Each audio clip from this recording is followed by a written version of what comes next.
네, 사도행전 14장 8절에서 18절 본문으로 영적 지도자와 성도의 적절한 유대 관계라는 제목으로 하나님 말씀 나누겠습니다. 최근 들어서 제가 설교에 그 나라 돌아가는 상황에 대해서 이제 좀 자주 언급을 하니까 저희 사모님이 좀 너무 구체적으로 그렇게 안 했으면 좋겠다라고 그렇게 언지를 주기도 합니다.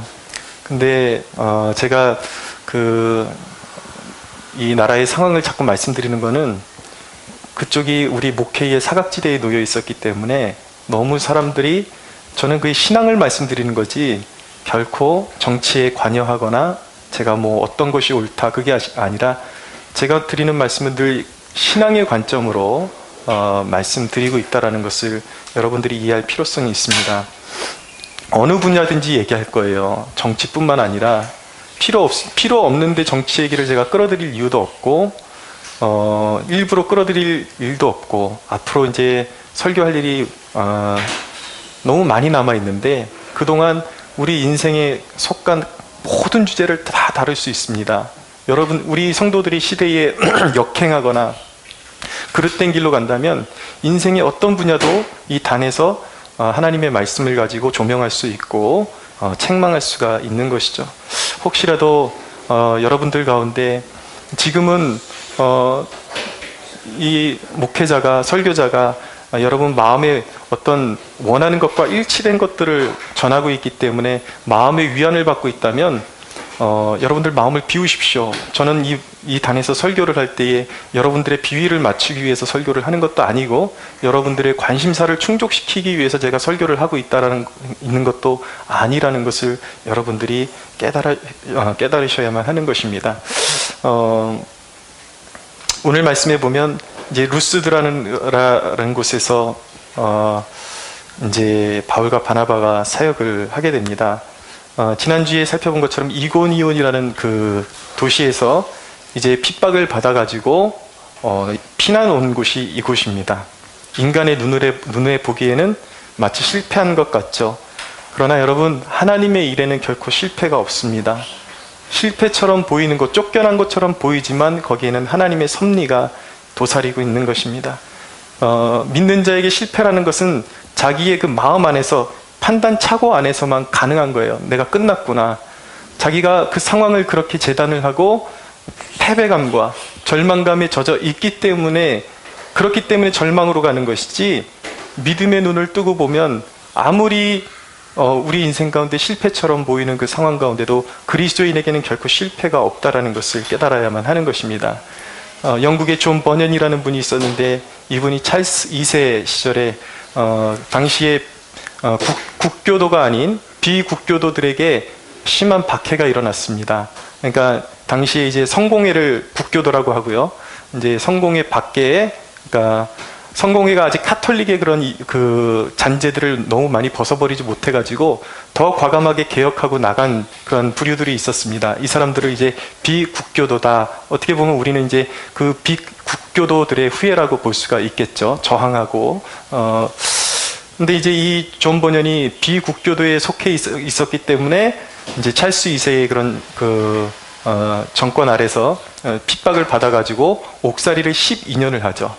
그 12년 동안 옥살이를 하면서 기록한 책이 무엇이냐면 바로 우리가 잘 알고 있는 철로 역정이라는 책입니다. 12년 동안 갇혀서 아무것도 할 수 없었지만 그 안에서 성령님과의 교제 가운데 성령께서 주시는 그 영감을 가지고 글을 써 내려갔는데, 그것이 오늘날까지도 수많은 사람들에게 읽혀지고 신앙의 어떤 정말 없어서는 안 될 그런 주옥 같은 경건서적으로 수많은 사람들에게 아직도 읽혀지고 있고, 그런 신앙의 여정을 도와주는 그런 역할을 감당하고 있는 것을 우리가 볼 수가 있죠.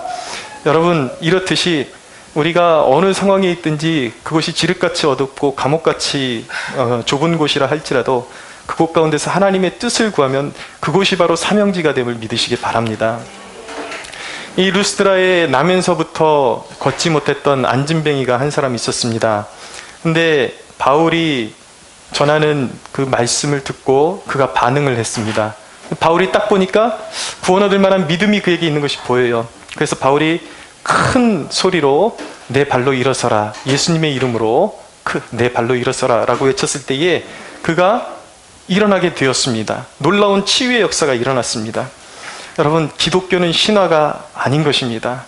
오늘 말씀해 보면 이 바울이 이제 그 말씀을 선포했을 때에, 그리고 치유의 이적을 행했을 때에 그곳에 그 도시에 있던 많은 사람들이 놀라서 갑자기 이 사람들을 신이라 그러면서 이제 제사하러 오게 됩니다. 막 재물도 가지고 오고요, 소도 끌고 오고 화환도 가지고 오고 이래서 이제 이 사람들을 이제 신을 신격화해서 제사를 하려고 그러죠.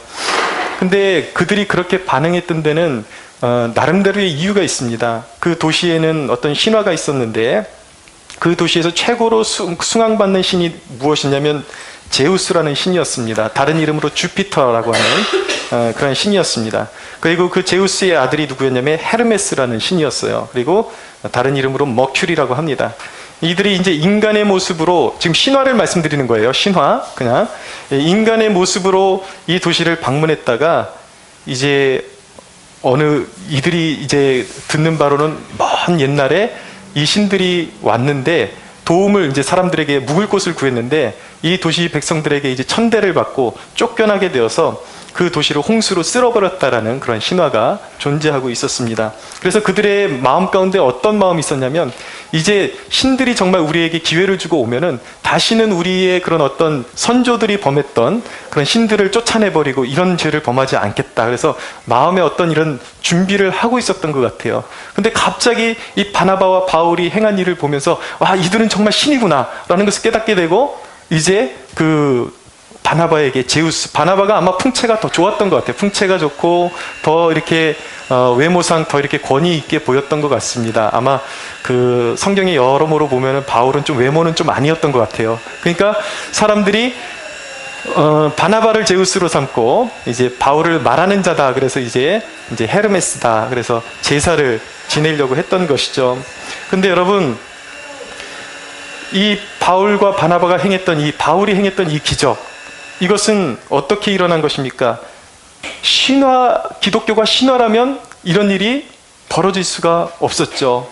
살아계신, 그것은 그들이 알고 있었던 신화적인 존재가 해낸 일이 아니라 바로 바울과 바나바가 섬겼던 살아계신 하나님의 역사였던 것입니다.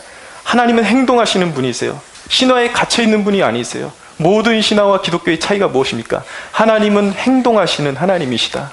역사하시는 하나님이시다. 할렐루야. 그분은 오늘도 다스리십니다. 오늘도 온 세계를 통치하시고 구원을 베푸십니다.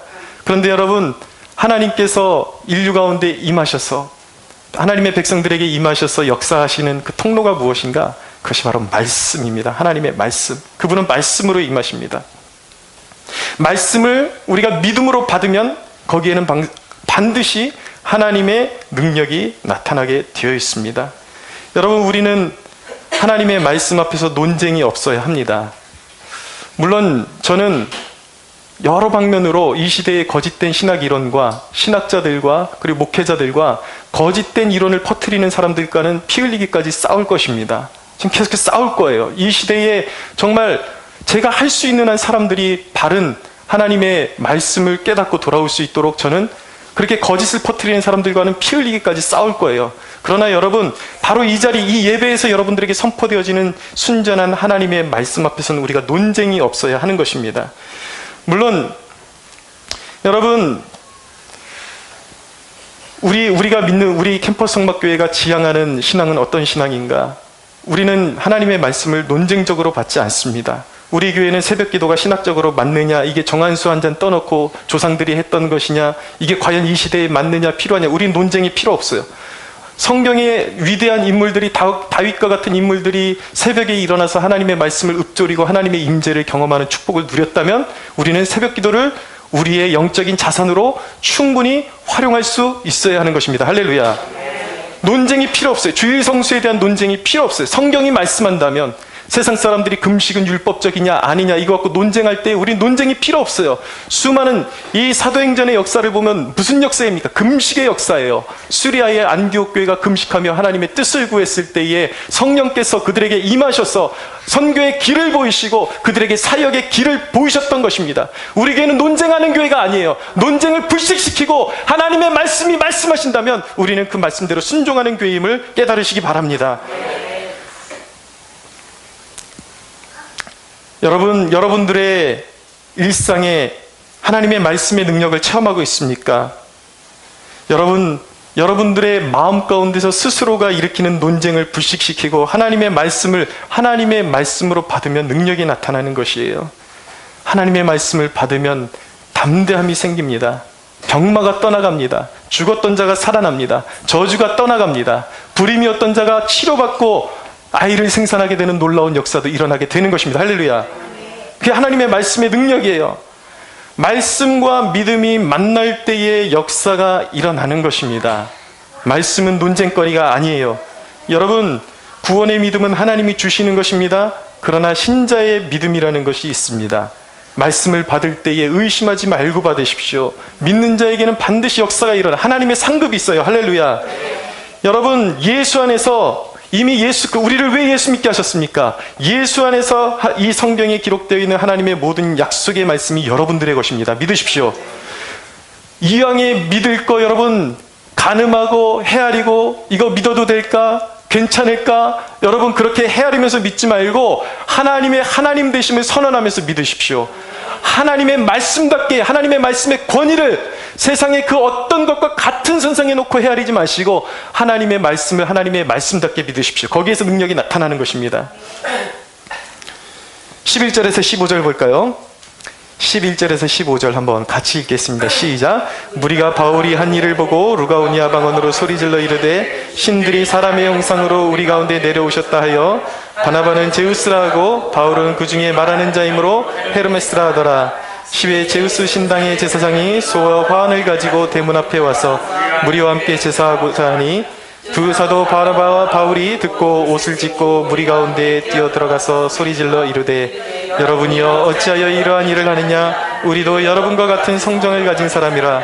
여러분에게 복음을 전하는 것은 이런 헛된 일을 버리고 천지와 바다와 그 가운데 만물을 지으시고 살아계신 하나님께로 돌아오게 함이라. 아멘. 오늘 이 두 사도가 이 안진뱅이를 치료하고 몹시 당황스러운 그런 상황 가운데 맞닥뜨리게 되었습니다. 이 도시 사람들이 이 능력을 보고 한 번도 본 적이 없었던 이 능력을 보고 신들이 임했다고 그 소와 화환을 가지고 제사장 그 이방신의 제사장이 와가지고 그들 앞에서 제사를 지내려고 하는데 이제 바울과 바나바가 이제 마음이 아주 급해져가지고 그것을 말리게 되죠. 근데 오늘 이 대목을 통해서 우리는 영적인 지도자와 쉽게 말씀드리면 목회자와 그리고 성도들의 적절한 유대관계가 어느 선이 가장 좋고 건강한 신앙을 유지할 수 있기에 합당한가라는 것을 우리에게 깨닫게 해주고 있는 것입니다. 먼저 우리가 알아야 되는 것은 목회자의 역할이에요. 목회자가 왜 세워졌는가?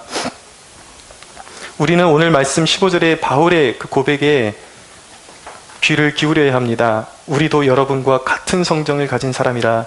성정은 무엇입니까? 성정은 사람의 성질과 마음씨를 의미하는 것입니다. 그러니까 나나 당신이나 똑같은 사람이다. 그러지 말아라 라고 그렇게 이제 만류하는 것이죠.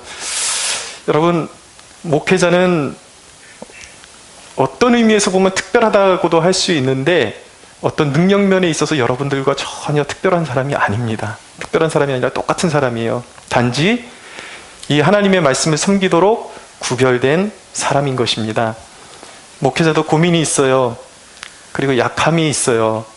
그러나 하나님의 말씀을 전하는 맡은 청지기로서 부름받은 것입니다. 목회자가 하는 일은 무엇이냐면 성도가 하나님의 말씀으로 자라나고 그리고 하나님 나라의 가치로 그런 이 세상을 살아갈 때 하나님 나라의 가치로 판단하는 존재로 설 수 있도록 자라갈 수 있도록 돕는 존재가 바로 목회자인 것입니다. 그래서 고린도후서 1장 24절에 보면 우리가 너희 믿음을 주관하려 하는 것이 아니요 오직 너희 기쁨을 돕는 자가 되려 함이니 이는 너희가 믿음에 섰음이라 라고 말씀하고 있어요. 고린도전서 3장 5절에서 9절에 보면은 바울이 그 사역자에 대해서 이야기하기를 심는 자다, 물을 주는 자다 그렇게 고백하면서 하나님의 일꾼일 뿐이다 라고 그렇게 고백하고 있습니다. 여러분, 여러분이 신앙생활을 잘 하려면요 목회자를 바라봐야 하는 것이 아닙니다. 목회자가 가리키는 손가락을 바라봐야 돼요. 누구를 가리키고 있느냐. 여기서 설교를 그럴듯하게 하는 목사를 바라보는 것이 아니라 이 설교자가 피를 토하듯이 증언해내는 그분이 누구냐. 그것을 볼 수 있어야 되는 것입니다. 오늘 계속해서 사도 바울이 고백하는 것은 바로 이런 거예요. 여러분에게 복음을 전하는 것은 이런 헛된 일을 버리고 천지와 바다와 그 가운데 만물을 지으시고 살아계신 하나님께로 돌아오게 함이라 라고 말씀하고 있습니다. 여러분, 제가 가리키는 손가락을 보십시오. 하나님이 어떤 분인지, 하나님이 무엇을 하셨는지, 무엇을 하실 수 있는지, 그리고 여러분들의 삶 가운데 지금 뭐라고 말씀하고 계신지 그것에 귀를 기울여야 되는 거예요. 그 하나님을 쳐다봐야 하는 것입니다. 여러분, 믿음은 단순해야 하는 것입니다. 제가 청년 시절에 처음에 은혜 받고 성령 받고 너무 큰 감동이 있었어요. 목사님이 앞에서 강단에서 말씀을 선포하시는데 이 말씀을 하나님의 말씀에 순종해서 어떤 복을 누렸던 사람들에 대한 이야기를 이렇게 전해주면은 마음의 판단이 요만큼도 없었어요. 정말 사모함이 있었습니다. 저 말씀대로 주님 내게 이루어질 줄로 믿습니다. 내게 이루어질 줄로 믿습니다. 저도 그런 걸 사모합니다. 정말 의심 없이 말씀을 그렇게 들었어요. 제가 신대원을 준비하면서 깨달은 것이 한 가지 있습니다. 신대원을 여러 번 떨어지는 사람들이 있습니다. 다 그런 것은 아니지만 그 중에 상당한 사람들의 특징이 무엇이냐면 앞에서 성경의 그 관통한 강사의 말을 신뢰하지 않아요. 무엇을 신뢰하는가? 여기저기서 잡다한 정보를 막 얻어옵니다. 불안한 거예요. 염려가 되는 것이죠. 쓸데없는 걸 막 모아놓고 거기다가 온 그 정신을 다 분산시키니까 집중력이 생기지를 않죠.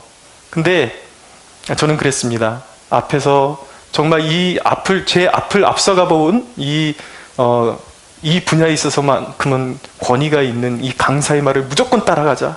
그래서 그의 말을 귀담아 듣고 정말 그가 시키는 대로 그대로 했어요. 그 강사분이 늘 하시는 말씀이 뭐냐면 딴 거 보지 말아라. 내가 시키는 대로만 하면 합격할 수 있다. 늘 그 말이었어요. 그래서 저는 정말 말씀에 순종했어요. 그 말에. 정말 다른 거 보지 않고 뒤돌아보지 않고 그냥 시키는 대로만 무직하게 했습니다. 그러니까 넉넉하게 합격하게 되더라고요. 말씀도 여러분 마찬가지예요. 그렇게 들어야 하는 것입니다. 제가 청년 시절에 처음 은혜 받고 그렇게 목회자의 입술을 통해서 선포되는 말씀 그 한마디 한마디를 삼키면서 하나님 사모합니다. 나에게도 저런 일이 벌어지게 해주세요. 그랬더니 정말 삶의 고비마다 살아계신 하나님의 역사를 경험하게 되었고 나를 위기에서 건지시는 하나님을 경험하게 되었고 아무것도 없을 때에도 돕는 손길 일으키셔서 공부할 수 있도록 물질로도 다 섬기는 사람들 만나게 해주셨고 돕는 손길 이어주셨고 내가 가진 것이 없어서 못한 것이 있다라고 결코 말하지 않도록 하나님께서 내 인생 가운데 구비구비마다 함께 하시고 기적을 일으켜 주셨습니다. 할렐루야. 여러분 말씀을 그렇게 받으셔야 돼요. 설교자가 가르치는 그분이 무엇을 할 수 있느냐? 그 손가락을 바라볼 수 있어요. 그 손가락이 가리키는 그분을 바라볼 수 있어야 하는 것입니다. 목회자가 전하는 그 하나님, 그 말씀, 그 약속 믿고 따라가면 하나님의 일하심을 여러분들의 삶 가운데 삶의 현장에서 목도하게 되는 기쁨을 누리게 될 것입니다. 두 번째로 목회자를 신성시하고 지나치게 의존하는 것은 잘못입니다. 여러분 때로는 보면 목회자와 성도 간의 잘못된 유착관계를 보게 됩니다. 목회자에게 몸도 영혼도 매여있는 사람들이 있습니다. 여러분 목회자는 은총의 통로가 되었을 뿐이에요. 도가 넘게 우러러보면 우러러 봄을 당하는 사람도 부담스럽고 서로가 불편한 것입니다. 다 치부가 있어요. 여러분, 어떤 면에서는 오히려 목회자를 여러분이 긍휼히 봐줘야 할 부분도 있다는 것을 기억하십시오. 대단해서 목회자가 된 게 아니에요. 다 그냥 여러분들하고 똑같이 평범한 일을 하고 있었는데 어느 날 병이 찾아오고 환난이 찾아오고 그 환난 가운데 하나님을 만나고 나니까 내게 부르심이 있다는 것을 깨닫고 주님 앞에 내가 말씀을 전하는 종으로 내 삶을 드리겠습니다. 그렇게 헌신했을 뿐이죠. 똑같은 거예요. 여러분하고 똑같아요. 오히려 여러분의 병은 고쳐져도 자기 병은 안고 살아가는 사람이 목사일 수 있습니다. 그렇게 연약함이 있는 사람이 목사예요. 여러분, 특히 작은 교회나 어떤 은사 중심의 교회일수록 잘못된 성도와 목회자의 밀착 관계가 잘못된 연결고리로 밀착되어 있을 가능성이 큽니다. 어떤 목회자를 통해서 능력을 경험하게 되면 성도도 그 목회자에게 목을 매게 돼요. 그리고 그 목회자도 그러면 안 되는데 때로는 자기의 권위를 가지고 성도를 마음대로 조정하고 싶어하는 유혹을 받게 될 때가 있습니다. 그래서 가끔 어떤 매체나 이런 주위에 들려오는 소식들을 보면 특별히 그 목회자를 통해서 어떤 능력을 경험했던 사람들, 특별히 큰 교회에는 오히려 이런 일은 그렇게 흔치는 않아요. 작은 교회에서 성도와 목회자가 잘못된 유착관계로 매여가지고 성도가 목회자의 종노릇하고 자기의 어떤 선택권 하나, 결정권 하나 제대로 누리지 못하고 목회자의 말에 휘둘리게 되는, 그러게 되는 폐단이 있기도 한 것입니다. 어떤 경우에는 능력을 경험하고 목회자에게 매여가지고 모든 재산을 착취당하는 경우도 있습니다. 여러분, 물질에 대한 올바른 헌신을 가르치는 건 반드시 필요해요. 여러분들에게 저는 늘 물질에 대한 설교를 저는 눈치 보면서 하지 않을 것입니다. 바른 물질관을 가르칠 거예요. 그러나 여러분, 중요한 것은 무엇이냐면 목회자가 설교단에서 가르치는 건 성경적인 물질관을 올바르게 선포하는데 그것을 순종하는 것은 성도들의 몫이에요. 그 말씀에 본인들이 복종하고 그것을 소화해낼 만한 믿음이 될 때에 자기의 가진 것을 내놓을 수가 있게 되는 것이죠. 그러므로 여러분, 제가 이 단에서 여러분들에게 절대적인 기준을 설교한다 그래서 당장에 무슨 하늘이 무너지는 것처럼 걱정하지 마십시오. 여러분들이 자원하는 마음으로 할 수 있어야 하는 것입니다. 할렐루야. 그런 폐단들이 목회의 현장 가운데 보인단 말이에요. 여러분, 어떤 순진한 사람들은 목사가 영적이니까 시키는 게 다 이유가 있겠지. 그래서 곳곳에서 들려오는 소식이 특별히 여자 성도들이 목사를 너무 신뢰하다 보니까 이분이 그럴 뿐이 아닌데 그런 성적으로 희롱당하는 일들도 생각보다 많이 일어나게 되는 것입니다. 여러분, 능력이 있는 목사라고 맹목적으로 따라가지 마십시오. 여러분, 항상 목회자를 바라볼 때에 존중하는 마음이 있어야 되지만 두드리면서 가는 자세는 필요해요. 이 목회자의 사고와 가르침이 아무리 그 사람이 기적을 행한다 할지라도 그 사람이 가르치고 성도들에게 요구하는 것이 정말 성경적인지 아니면 하나님의 성품과 일치하는지 보는 안목이 있어야 하는 것입니다. 그것이 없으면 여러분들은 속고 살 수 있어요. 저에게 속고 사는 영혼들 없기 바랍니다. 할렐루야. 여러분, 한 가지 성도들이 조심해야 될 것이 있습니다. 존경하는 목회자의 영성이 나의 영성이라고 착각하지 마십시오. 오늘날 한국교회의 많은 사람들의 질병이 무엇이냐면 자기가 어떤 대단한 목사를 존경하는데 그 목사의 설교를 이야기를 하면서 자기가 대단한 어떤 영적인 수준에 이른 것처럼 말하면서 그렇게 교회를 비난하고 그렇게 목회자들을 비난하고 그런 사람들이 있습니다. 그런데 여러분, 비판은 있지만 정작 자기 자신은 정말 영혼의 사랑에 대한 그 매임이 없고 한 영혼을 향한 희생도 없는 그런 삶을 살아가고 있는 사람들도 있습니다. 교회 공동체에 부름받아서 귀찮은 일이 있으면 얼굴을 볼 수가 없고 어디 피난 갔다가 이제 교회의 모든 그런 어려운 일들이 정리되면 그때 이제 나타나가지고 늘 바른 소리 하기 좋아하는 그런 사람들이 있습니다. 여러분, 이것은 위선의 죄악이에요. 위선적인 것입니다. 자기가 따라가지도 못하는 그런 메시지를 어디서 듣고 와가지고 사람들을 판단하고 정죄하고 교회를 비판하긴 하지만 정작 자기는 손 하나도 까딱하지 않으려는 그러한 이 모순적인 자세는 하나님 앞에서 위선의 죄악을 범하고 있는 것입니다. 사랑하는 여러분, 여러분들이 한 번 바른 소리 하기 위해서는 100번 자신을 돌아볼 수 있게 되기를 바랍니다. 그것이 바른 자세예요. 세 번째입니다. 성도는 목회자를 양육자로서의 권위를 인정하고 고마움을 가져야 합니다.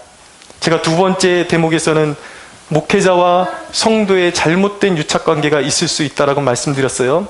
또 하나의 문제가 있습니다. 목회자를 지나치게 존중하지 않는 부류들이 있습니다. 한국교회 대부분의 교회의 상황을 보면은 오히려 지금 제가 말씀드리고 있는 상황에 가깝다라고 말씀드릴 수가 있습니다.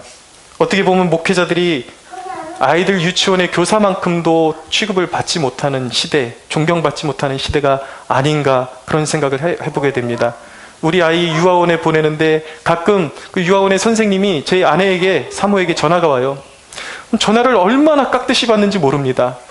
대부분 그 선생님들이 20대 뭐 중반, 후반, 많으면 30대 초반 이런데 얼마나 깍듯이 받는지 몰라요. 선생님이 전화를 통해서 이런 거 준비해 주십시오 그러면 토달지 않습니다. 네, 알았습니다. 그렇게 하겠습니다. 토달 게 뭐 있겠어요? 자기 아들, 자기 자식 잘하게 해준다는데 토다는 게 이상한 거죠. 그러니까 존중하는 것입니다.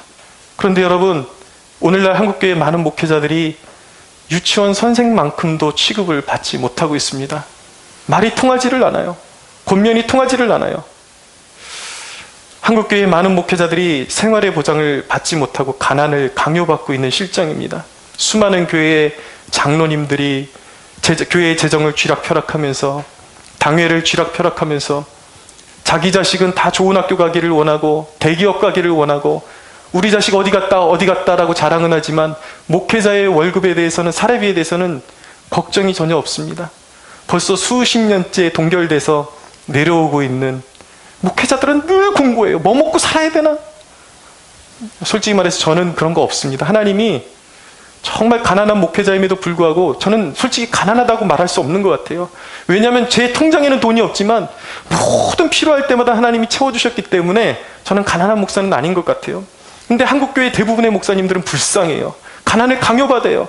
목회자는 이렇게 가난해야 된다라는 사고방식이 우리나라 성도들의 마음 가운데 아직도 너무나도 꽉 배어 있어요.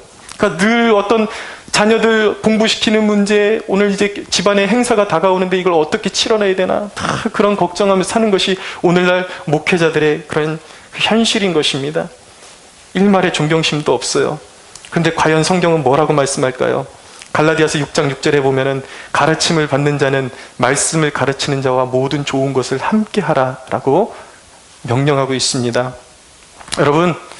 여러분들 과일 사드실 때 여러분들 과일은 싼 거 사드셔도 목회자는 좋은 거 사다 주십시오. 할렐루야. 어떻게 자기 입으로 저런 말을 하지? 여러분, 근데요, 여러분들이 성경을 읽고 하나님의 축복을 경험해 보면 아, 그 목사님 말씀이 맞구나 라는 것을 깨닫게 될 것입니다. 여러분, 이것은 제 실천 원리예요. 제가 여러분들에게 강요를 하는 것이 아니라 선교사님들이 해외에서 나오거나 그러면 저희가 뭐 돈 없다 그래서 아끼지 않습니다. 어떻게 해서든 그 선교사님을 잘 모시기 위해서 우리가 할 수 있는 항상 최대치로 대접하지, 우리 형편이 이러니까 대충 해서 보냅시다 라고 그렇게 말하지 않습니다.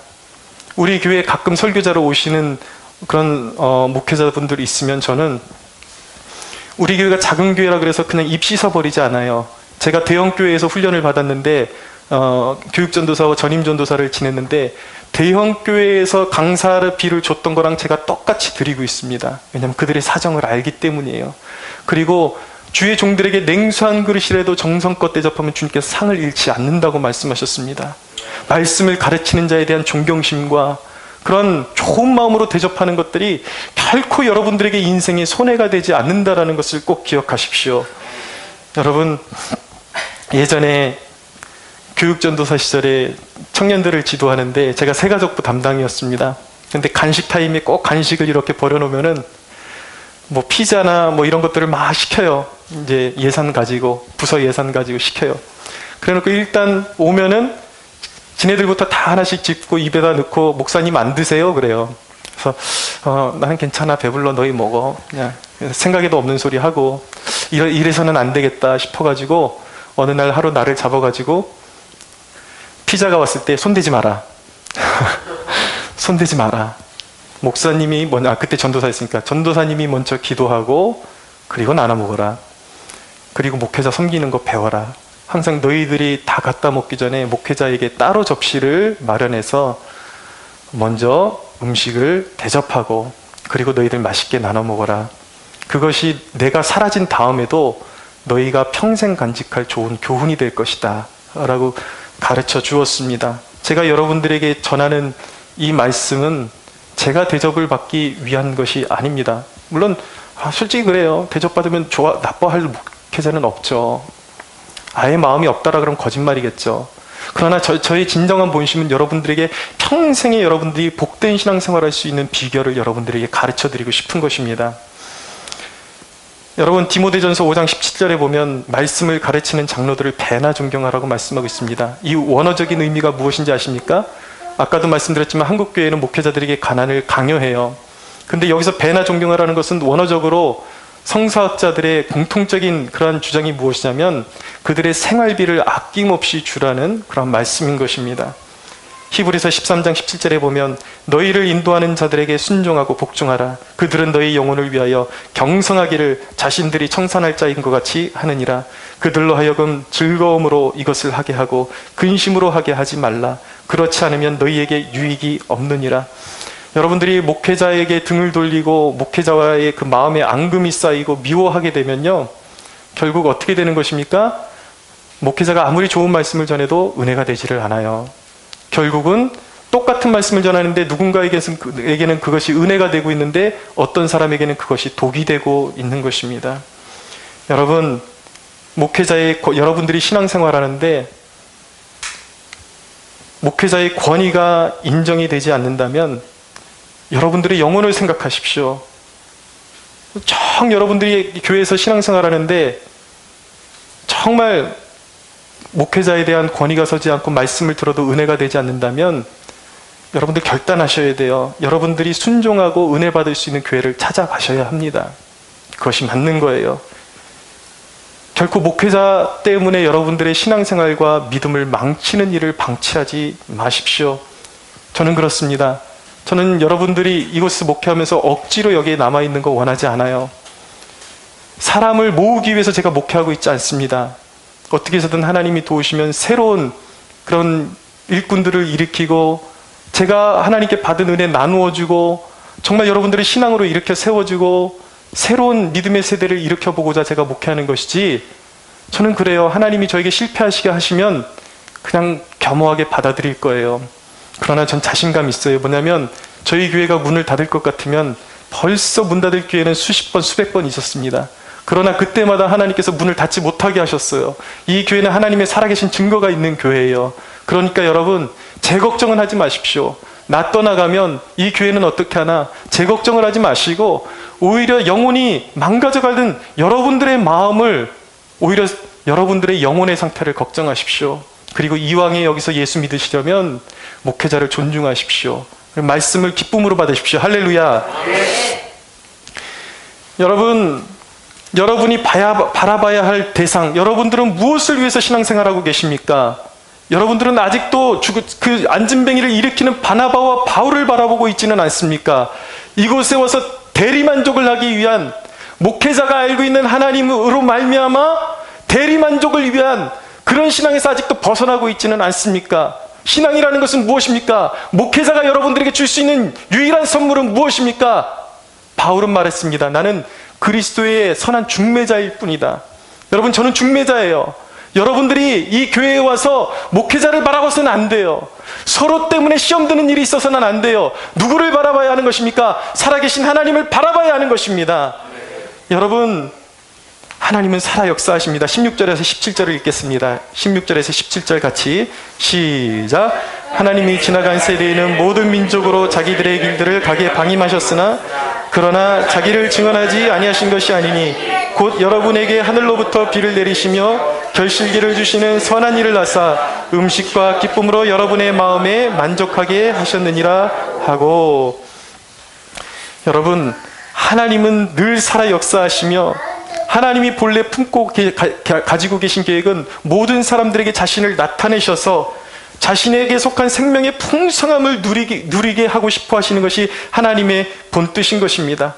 그런데 사람들이 비참해지는 이유는 그런 하나님을 외면하기 때문에 죄 중에 멸망의 길로 가게 되는 것입니다. 여러분, 하나님의 풍성함을 알고 싶다면 예수 그리스도의 그 십자가를 바라보십시오. 십자가를 바라보십시오. 십자가를 바라보면 하나님이 나를 향해 얼마나 은혜가 풍성하시고 넘치시고 부족함이 없고 자기 아들을 주시기까지 우리를 사랑하신 그 사랑으로 말미암아 우리의 영혼에 비어있는 마음이 채움을 얻고 만족함을 얻게 될 것입니다. 할렐루야. 여러분, 날마다 하나님을 추구하고 찾으십시오. 아침에 일어나면 다른 생각부터 먼저 하지 말고 하나님을 먼저 찾으십시오. 여러분이 하나님 앞에 바로 서면 결코 사람에게 의지하지 않게 되는 것입니다.